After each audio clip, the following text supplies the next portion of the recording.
RTNC, la grande édition du journal. Merci de nous rejoindre aux 20h. Madame, Messieurs, bonsoir. À la une, la situation humanitaire reste préoccupante à Boga et à Tchabi. En Ituri, il y a eu une nouvelle incursion des ADF dans cette région et l'armée appelle la population à se désolidariser de l'ennemi. Les humanitaires préparent une assistance en urgence. Réduction des prix des médicaments. Le gouvernement de la République envisage la suppression des taxes et autres tarifs. Des propositions sont attendues des experts sur la rationalisation des structures de prix des produits, des services de santé en République démocratique du Congo. De la production de l'oxygène à Kinshasa, l'idée a germé suite à la crise due à la Covid-19. Une centrale installée dans l'enceinte de la clinique Galema produit par jour 53 bouteilles de 50 litres chacune. Des initiatives locales encouragées par l'autorité de régulation de l'énergie. Voilà tout pour le titre encore une fois. Bonsoir et bienvenue. Rideau sur la quinzaine de l'enfant africain. Les enfants sont victimes des pratiques néfastes telles que la prostitution, le mariage précoce, la sorcellerie. Que font les États africains pour protéger les enfants selon les engagements pris par chacun? Le chef du gouvernement congolais qui a lancé ses travaux a réitéré les engagements de son gouvernement. Pati Tondongo Kizunda. Ce qui est fait, qu'est-ce qui reste à faire? La quinzaine de l'enfant africain était une opportunité d'évaluer les engagements pris sur les plans politiques et administratifs en ce qui concerne la situation des enfants. Et c'est là, au regard des engagements pris par les États membres, le Premier ministre Jean-Michel Sama Lukonde Kyenge, qui a clôturé les festivités commémoratives de cette quinzaine dédiée à l'enfant, ce mardi 12 juillet 2022 à l'Académie des Beaux-Arts, a promis d'apporter une réponse favorable au plaidoyer des enfants avant de réitérer son engagement de défendre la cause de l'enfant.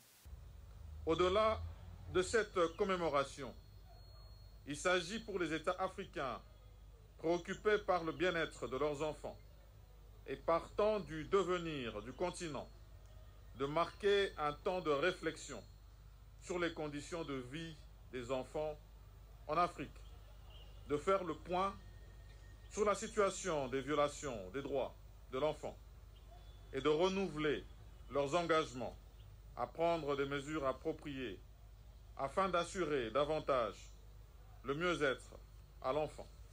La ministre du Genre, Enfants et Famille, Gisèle Ndaya, a martelé sur les efforts fournis par son ministère pour atteindre les objectifs de développement durable repris, même dans les thèmes.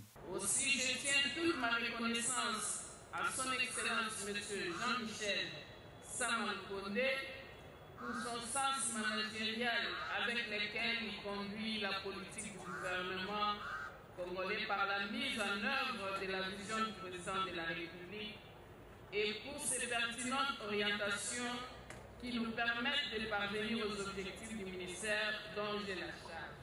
Organisée par le ministère des Gens, Familles et Enfants, cette activité entre dans le cadre de la sensibilisation et vulgarisation des instruments juridiques internationaux et des lois nationales pour la protection et la promotion de l'enfant. Le gouvernement congolais compte beaucoup sur la Poste dans la mise en œuvre de ces programmes.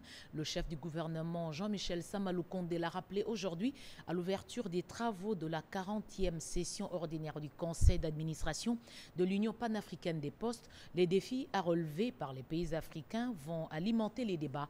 Pati Tondongo Kizunda, Julien Piana, reportage.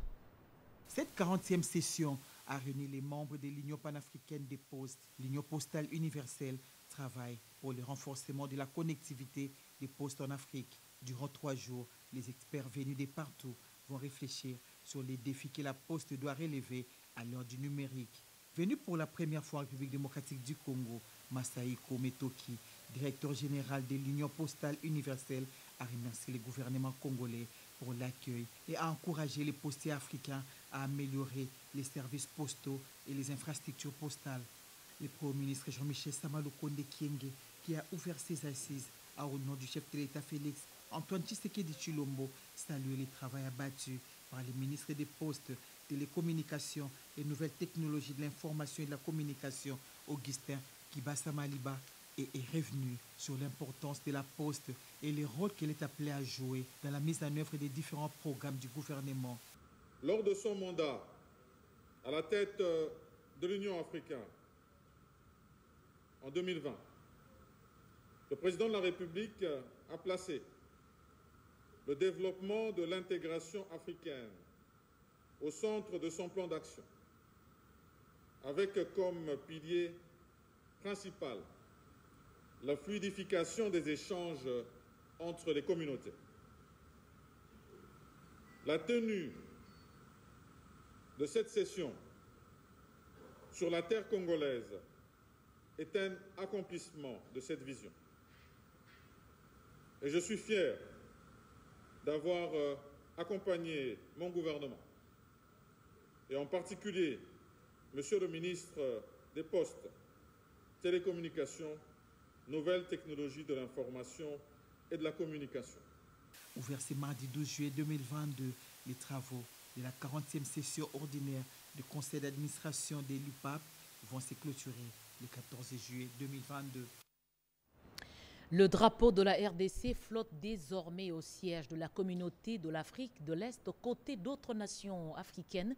Les instruments juridiques ont été déposés à Arusha par le vice-premier ministre, ministre des Affaires étrangères Christophe Lutondola. La suite dans ce reportage signé Doris Mozotambwe.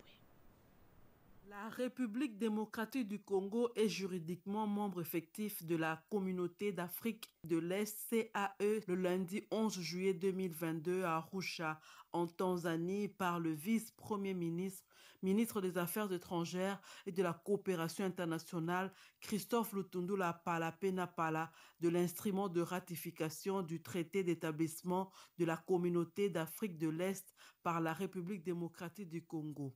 Elle jouit de tout le droit et est soumise à toutes les obligations attachées à ce statut. Ainsi, son drapeau a été hissé et flotte désormais au siège de cette importante organisation sous-régionale la plus intégrée de l'Afrique. Elle désignera très prochainement 9 membres à l'Assemblée législative de la CAE et un juge à sa cour de justice. La République démocratique du Congo siégera désormais à toutes les instances de la communauté et est éligible à tous les postes en son sein. La promesse faite par le président de la République, Félix Antoine Tshisekedi Tshilombo, dans son discours d'investiture en janvier 2019, vient d'être réalisée après d'âpres négociations. Reste maintenant la mise en œuvre des engagements pris par les uns et les autres en matière de paix et de sécurité, de coopération économique et de développement pour le bien-être des peuples de la communauté. Retrait immédiat du M23 de la RDC, cessation des hostilités, c'est le message lancé par le comité d'appui technique de l'accord cadre pour la paix. Les travaux se sont tenus à Nairobi. Patrick Mutombo, coordonnateur adjoint du mécanisme national de suivi de l'accord cadre d'Addis Abeba, a conduit la délégation de la RDC à ces travaux. Commentaire de Jacques Tubwa-Bouameji. La 33e réunion du comité d'appui technique de l'accord cadre pour la paix, la sécurité et la coopération dans la région et en République démocratique du Congo a réuni les hauts représentants de tous les pays signataires, notamment l'Afrique du Sud, l'Angola, le Kenya, la Zambie, les 2 Soudans, le Rwanda et l'Ouganda. La délégation de la République démocratique du Congo était conduite par les coordonnateurs adjoints du mécanisme national des suivis de l'accord cadre, Patrick Mutombo Kambila. À Nairobi, capitale du Kenya, les participants ont fait le point sur la mise en œuvre de décisions de chefs d'État prises au dernier sommet du mécanisme régional des suivis. Au menu de nos discussions, la situation sécuritaire en l'est de notre pays, avec la situation que tout le monde connaît de la résurgence et de l'agression dont notre pays est victime de la part du Rwanda qui appuie le M23. Nous nous sommes inscrits dans la droite ligne de la vision du président qui a voulu mettre un accent particulier sur les voies diplomatiques et politiques en lien avec la tripartite qui vient de se dérouler en Angola au même moment que nous étions ici à Nairobi. Qui ne signifie pas que la RDC ne peut pas se défendre et nous devons donc nous lever comme un seul homme derrière le chef de l'État pour défendre notre pays. Concernant les crimes innombrables commis en RDC par les groupes armés, tant étrangers que locaux, la délégation congolaise a plaidé pour le renforcement de la coopération judiciaire dans la région du Grand Lac, la justice transitionnelle au niveau national et régional, ainsi que l'établissement d'un lien direct entre le mécanisme de la justice transitionnelle et les programmes de désarmement, démobilisation, rapatriement, réinstallation et relèvement communautaire. À l'issue de cette 31e réunion du comité d'appui technique de l'accord cadre, une feuille de route comprenant, entre autres, la cessation des hostilités et le retrait immédiat et sans condition du M23 de toutes ses positions en RDC a été adoptée. Présent à cette réunion, l'ambassadeur de la RDC au Kenya, John Nyakeru, et les hauts représentants des Nations Unies, l'Union africaine, la CIRGL et la SADC. Le dit à l'entame, Boga, Tchabi, deux régions ciblées par une nouvelle incursion des ADF en Ituri. Sur le terrain, l'ordre a été rétabli, mais la situation humanitaire demeure préoccupante. Le gouverneur militaire, le lieutenant-général Johnny Luboya Kachama, a réuni les responsables des organismes et agences pour préparer l'aide humanitaire. Junior Selemani.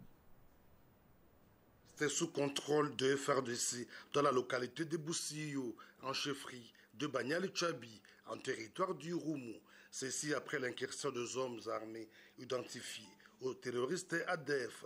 Occasion pour le lieutenant Jules Ngongo, porte-parole de FRDC en Ituri, d'appeler la population locale à se désolidariser de ses ennemis de la paix. Notre mission, c'est protéger la population, c'est défendre l'intégrité du territoire national. C'est dans ce contexte que nous appelons la population de Tchabi et Boga de ne pas s'associer à un diable. Le diable, c'est qui? C'est l'ADF qui manipule certaines populations de Tchabi, de Boga. Nous appelons la population à se désolidariser de ces gens, comme ça a été le cas au mois de juin l'année passée et juillet l'année passée, qui nous ont permis à mettre hors d'état de nuire ces ADF. La population doit faire confiance à son armée. Nous rassurons à toute notre population et que les forces armées sont engagées, déterminées à mettre hors d'état de nuire ces ADF et tous leurs alliés, locaux comme étrangers. Préoccupé de la situation humanitaire dans la région, le gouverneur militaire de l'Ituri, le lieutenant-général Luboya Kachama Johnny, a échangé ce mardi 12 juillet avec les acteurs humanitaires, question d'étudier la possibilité d'apporter une assistance humanitaire aux personnes déplacées. Les humanitaires, les partenaires du gouvernement ont décidé d'apporter leur assistance et de venir en aide, ne pas laisser cette population délaissée, mais de venir au secours de cette population meurtrie, victime. Depuis le mois de juin 2021, la situation sécuritaire était restée calme dans cette région de Boga et Tchabi grâce aux opérations menées au début de l'état de siège par les forces armées. Au front, l'armée a besoin des renseignements sur la cybercriminalité, la cyberinsécurité. C'est dans ce cadre qu'une formation a ouvert ses portes à Kinshasa, formation au bénéfice de quelques officiers.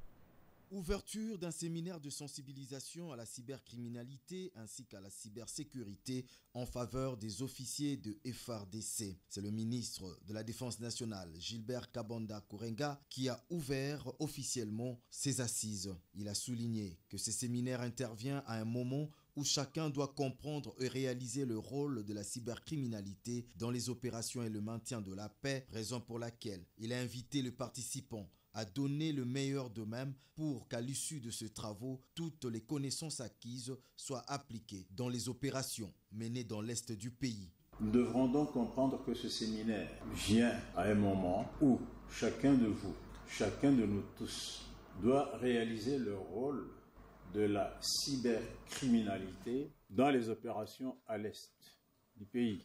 Au sortir de ce séminaire, nous devons, vous et moi, rapidement, nous mettre à l'œuvre pour que les connaissances que vous allez tirer d'ici soient appliquées sur le terrain des opérations à l'Est. Pour sa part, le ministre du Numérique, Eberonde Kolongele, qui a pris part à ces séminaires organisés par le secrétariat général à la Défense nationale, a signifié aux apprenants que la prochaine guerre doit être celle du numérique à part la guerre conventionnelle. Le directeur général d'Edji Consult Mai, Daniela Kinanvudi, a pour sa part souligné que le thème retenu pour ce séminaire permet de plonger les séminaristes dans le contexte de l'ouverture de la RDC aux nouvelles technologies de l'information et de la communication. Le général Deo Lukwebo a représenté le chef d'état-major général des FARDC à ces assises. Il existe désormais un centre de recherche sur des questions de développement et de lutte contre la pauvreté, des idées à peaufiner par des scientifiques qui seront soumises au gouvernement. Les sujets vont de la santé publique à la lutte contre les inégalités et les VGB. Ce cadre d'échange a été lancé hier à Kinshasa. Béatrice Chako, Apocalypse Nzouzi. Des concepts une fois résolus et compris de la manière par la même intellectuelle, l'on parlera sans doute d'un décollage économique du pays. Il s'agit des domaines de la santé publique, lutte contre la pauvreté qui induit les inégalités sociales, ainsi que toute forme de violence basée sur le genre. Des sujets au cœur de la conférence scientifique sur le lancement officiel du Centre Congo River Institute, un nouveau cadre des échanges et de réflexion sur les questions de développement qui s'installent en RDC. Une initiative saluée par le ministre de la Recherche scientifique José Mpanda Kabangu qui voit en Congo River un outil d'aide au développement. Mon souhait de 10 ans est que les résultats scientifiques ici de ces recherches soient mis à la disposition du gouvernement, enfin des solutions idoines et complexes du développement durable de la République démocratique du Congo. Ce cadre scientifique traduit la volonté de son apport à la construction nationale, explique la ministre près le président. Les structures de financement de la recherche rentrent dans le plan d'action de Congo River Institute qu'il sera loin de taxer de structures de trop. La directrice générale de l'ISAM Kinshasa, professeure Florence Mbiamwadi, souhaite que ces centres deviennent un symbole régional de la recherche scientifique. Je pense qu'il était temps que les deux Congos se mettent ensemble pour commencer un centre de recherche où des grandes questions qui vont favoriser le développement de nos pays vont vraiment prendre l'envol. Par ailleurs, cette activité a réuni plusieurs membres du gouvernement, notamment la ministre près le président, la ministre du genre et celui de la recherche scientifique, ajouté à cela un nombre important de chercheurs africains. Vous êtes malade et vous devez faire face à une facture salée d'une consultation médicale et au prix exorbitant des médicaments. C'est la situation que traversent nombreux Congolais. Le gouvernement veut s'attaquer à la structure des prix des services de santé. Il y a envisagé la suppression des taxes et tarifs sur des produits et services médicaux. Des experts travaillent sur des propositions. Détail Sandra Nyangita Bouguilenkassou. Un statut social aux produits et services de santé sur toute l'étendue du territoire national. Cela passe indubitablement par la réduction sensible ou carrément la suppression des taxes et tarifs sur les médicaments, consultations, hospitalisations et autres services de santé. Au cours du lancement des travaux préparatoires du 3e atelier sur la rationalisation des structures de prix et tarifs de produits et services de santé en RDC, le ministre de l'économie nationale intérimaire, Nicolas Kazadi, a relevé que les taxes et les tarifs des services de santé sont les plus élevés alors que dans d'autres pays, ces produits sont entièrement exonérés, d'où l'appel du ministre.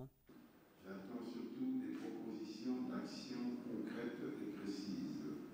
Celles-ci vont permettre d'alléger le fardeau des coûts des produits et services de santé qui pèsent sur nos compatriotes, y compris ceux qui sont déjà malades et qui doivent, en plus de nourrir leur famille, payer les coûts exorbitants de la santé. Le conseiller principal du chef de l'État en couverture santé universelle, le docteur Roger Kamba, cette réunion va permettre la finalisation de cette rationalisation afin que le prix soit maîtrisé pour ainsi maîtriser la contrebande. Ces ateliers qui reprennent 7 mois après connaîtront la participation de la présidence de la République, du ministère de la Santé, Hygiène et Prévention, l'OMS, l'USAID, le SANRU, la FEC et d'autres acteurs œuvrant dans le monde sanitaire en République démocratique du Congo sous la présidence du ministère de l'économie nationale. À la conquête d'une nouvelle image, la CENI veut calibrer sa communication. Non à la communication mensongère. Nous ne dirons pas ce que nous ne ferons pas. Déclaration de Denis Kadima. Vous allez l'entendre. Le président de la centrale électorale l'a dit lors du lancement des travaux d'une formation sur la gestion de la communication institutionnelle. Téti Samba, Hervé Poudi. L'objectif de cet atelier est d'améliorer l'organisation des processus électoraux par une gestion de la communication institutionnelle et opérationnelle de la centrale électorale. Ces travaux ont été lancés par le président de la Commission électorale nationale indépendante, Denis Kadima Kazadi, ce mardi à l'hôtel Sultani River de la commune de Ngaliema. Quand la communication n'est pas bien faite, on laisse la place à une autre communication qui peut ne pas aller dans le sens de celle que nous désirons véhiculer. Cette recherche d'une nouvelle identité, d'une nouvelle image, il ne peut pas se limiter par un discours, mais c'est aussi par des actes. Madame Patricia Ntseya, rapporteure de la CENI, a signifié que l'Assemblée plénière de la CENI est appelée à adopter un plan national de l'information et de la communication institutionnelle et opérationnelle qui intègre les différentes dimensions à la mission et aux attributions de cette institution d'appui à la démocratie. Nous devons calibrer notre communication, mais cette communication ne sera pas une communication mensongère où nous disons des choses que nous ne faisons pas. Ça ne se fera pas comme ça. Nous allons dire ce que nous faisons. Quand nous avons des difficultés, nous allons le dire.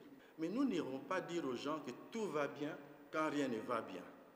Nous dirons aux gens la vérité, évidemment en maintenant la paix sociale. Cette nouvelle image doit être comprise comme le renouvellement de la crédibilité et de la transparence du processus électoral et une meilleure inclusion de toutes les parties prenantes. Les participants à cet atelier, qui proviennent du personnel du cabinet de la CENI et du secrétariat exécutif national, vont élaborer un plan national de l'information et de la communication, outil qui sera soumis à la validation de l'Assemblée plénière de la centrale électorale.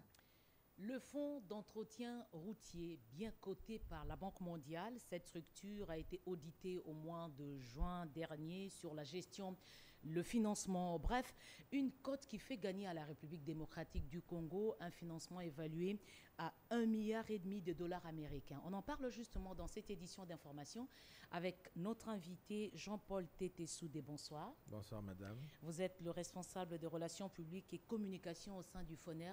D'abord, expliquez-nous pourquoi c'est la Banque mondiale qui vient auditer le FONER.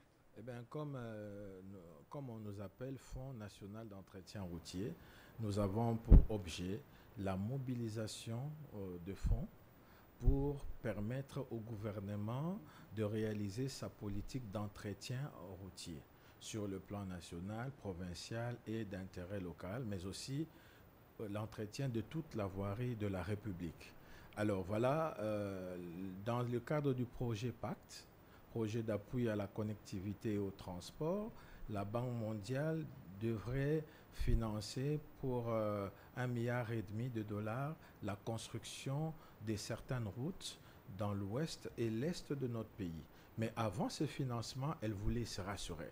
La Banque mondiale avait des doutes. Y a-t-il eu des soupçons de corruption, des détournements? Non, il n'y avait pas de doute, mais elle voulait juste se rassurer que le FONER est encore viable, est encore capable de mobiliser les fonds pour assurer les entretiens de ces routes qui seront construites sous financement de la Banque mondiale. Parce que très souvent dans le passé, avant la création des fonds nationaux d'entretien routier dans les pays africains, l'argent était mis, les routes étaient construites, mais il n'y avait pas des entretiens qui suivaient. Alors normalement, lorsqu'on construit une route, il faut la pérenniser par les entretiens. Assurer la longévité de la route. Exactement. Ok, alors, mais cet audit de la Banque mondiale a concerné quels aspects précisément? C'est l'audit du FONER en général, des états financiers du FONER. Donc, on regardait si le FONER, premièrement, est encore capable de mobiliser des recettes. Oui. Et puis, deuxièmement, comment ces fonds mobilisés sont affectés. Parce que généralement, l'argent du FONER, c'est de l'argent préaffecté. Parce qu'il y a déjà des projets qui attendent juste le financement par le FONER. Donc, voilà pourquoi elle s'est livrée à cet exercice et elle a constaté avec satisfaction que non seulement l'actuel management conduit par Madame Georgine Selemani à la tête du FONER a vraiment fait beaucoup d'efforts et à remonter les niveaux de mobilisation. Tenez, l'année dernière, elle est allée au-delà des prévisions lui assignées par le gouvernement pour plus de 47%. Donc, mais cela a permis aussi que nous puissions couvrir d'autres tronçons qui n'avaient pas été prévus dans le cadre de programmes d'entretien routier annuellement élaborés. Vous parlez de la mobilisation des financements. Auprès de qui vous collectez cet argent? Le FONER prélève son argent des redevances de produits pétroliers et lubrifiants. Donc, à chaque fois qu'il y a importation de produits pétroliers, il y a une quotité qui est réservée au FONER. Merci beaucoup Jean-Paul Tété Soudé. Merci pour toutes ces explications sur l'audit que le FONER vient de subir. Un audit commandé par la Banque mondiale pour justement vérifier la qualité des services de gestion que accomplit le FONER. Je rappelle, c'est le Fonds national d'entretien routier. Merci d'être passé et bonsoir. Merci madame. Bonsoir. La MIBA a attiré l'attention d'une multinationale sud-africaine qui est prête à injecter 300 millions de dollars américains. Mais seulement voilà, le partenaire est buté à quelques difficultés exposées à la ministre du portefeuille, Adel Kaïnda. Angèle Mabiala-Land. EcoMining est une entreprise de droit sud-africain qui a pour objectif d'accompagner les entreprises d'Afrique subsaharienne qui ont des problèmes financiers. Les exemples des entreprises assistées par EcoMining sont les gens, la Zambie, le Zimbabwe et en République démocratique du Congo, ils ont jeté leur dévolu sur la minière de Bakwanga, MIBA en sigle. À en croire le PCA de EcoMining, les hommes d'affaires ont du mal à venir investir en RDC, mais eux ont décidé de changer le style, ce qui veut dire qu'ils apportent les capitaux frais et ils commencent à travailler ensemble. Mais le vrai problème se pose au niveau du comité dirigeant de la MIBA, a renchéri l'avocat conseil d'EcoMining. Le conseil d'administration constitué des intérimaires ne peut nullement engager l'entreprise, dit-il. L'État congolais ayant 80% des parts, la délégation d'EcoMining qui apporte un investissement de 300 millions de dollars américains a besoin de l'accompagnement de l'actionnaire unique pour faire avancer rapidement les dossiers. Pour le numéro 1 du portefeuille, la princesse Adel Kaïnda Maïna, une commission ministère, MIBA et EcoMining va être mise en place pour étudier les voies et moyens de privilégier non seulement les intérêts de l'État, mais aussi et surtout ceux des populations avoisinantes qui sont les bénéficiaires. De l'oxygène disponible au sein de la clinique Ngaliema avec une production de 53 bouteilles de 50 litres d'oxygène par jour. La centrale de production de l'oxygène va faciliter un ravitaillement de certains hôpitaux dans la capitale.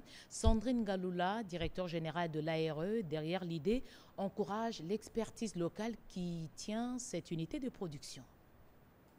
9 juillet 2022, c'est sous le coup de 14 heures que Dr Sandrine Galula est arrivée à la centrale de production d'oxygène implantée derrière la pharmacie et à côté du pavillon 6 de la clinique Ngaliema. L'ingénieur biomédical Paul Lupancha lui a fourni des explications sur la façon dont fonctionne la centrale. En voyant ce qu'elle a initié il y a environ 2 ans, professeur Sandrine Galula a eu du mal à dissimuler sa joie. Elle a une capacité de production journalière de 53 bouteilles de 50 litres. Madame Rita Kiakesidi, administrateur-chef du personnel de la clinique Ngaliema, dit saluer l'initiative puisque arrivée au bon moment. Pendant la période de Covid, nous avons eu à parcourir la ville pour trouver l'oxygène. C'est vraiment un outil qui va nous aider une meilleure prise en charge à la clinique Ngaliema. Tout était parti du manque criant d'oxygène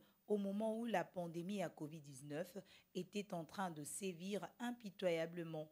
STEM DRC s'est allié avec l'université de Loyola au Congo pour créer ce projet avec comme partenaires la Banque mondiale et la PDSS.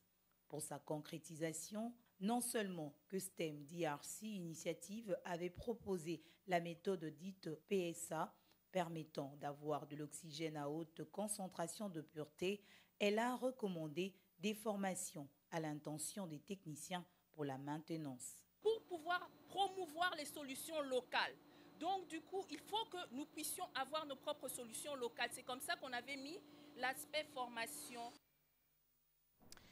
Et pour terminer, Kinshasa se prépare à accueillir 2 gros événements. 2 sommets vont se tenir dans la capitale, l'un de la SADC et l'autre de la CEAC. On en veut pour preuve les affirmations du ministre de la Coopération Didier Banzenga, déclaration faite à l'issue d'une descente sur le terrain sur les sites choisis justement pour accueillir les 2 événements.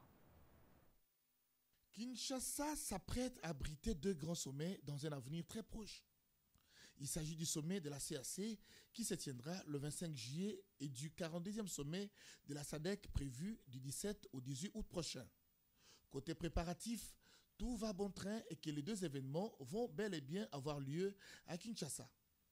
La confirmation est de Didier Banzenga, ministre de la Coopération et de l'Intégration régionale, accompagné d'une importante délégation de la présidence de la République qui a successivement visité les 2 sites choisis pour la tenue de ce sommet, à savoir d'abord le chapiteau de la Cité de l'Union africaine qui abritera les travaux de la CAC et le Palais du Peuple où vont se dérouler les travaux du 42e sommet ordinaire de la SADC.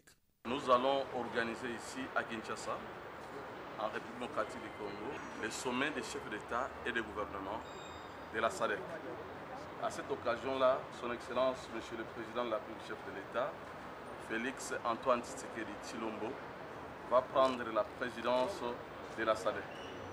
Alors il était important que nous puissions visiter le bureau, visiter aussi la salle là où nous allons tenir nos réunions et pour que le CIP, la commission puisse se mettre au travail pour réhabiliter ce qui est à réhabiliter.